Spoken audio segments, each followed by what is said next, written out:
Welcome to The Last Breakfast. Please enjoy the video. YouTube removed most legacy usernames and replaced them with channel ID. This change started around 2019 and affects public discovery. The platform now uses channel ID and custom URLs for identity.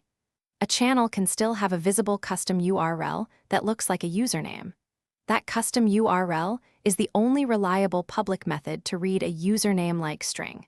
If you cannot see a custom URL, the only dependable option is to ask the channel owner directly. Open the channel page in your web browser and inspect the address bar. Look for YouTube.com/ followed by a readable name or custom string. That readable string is the channel custom URL and serves like a username. If you see a long string of letters and numbers instead, that is a channel ID, not a username.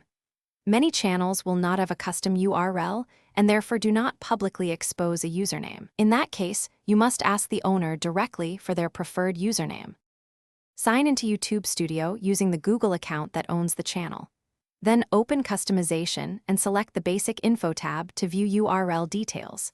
If your channel is eligible, you will see an option to set or claim a custom URL there.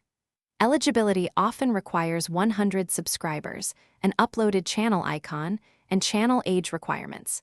If you create a custom URL, it appears as YouTube.com/ your name for anyone to read. This is the only owner-controlled way to. Thanks for watching. If this was helpful, leave a like and consider subscribing. See you next time.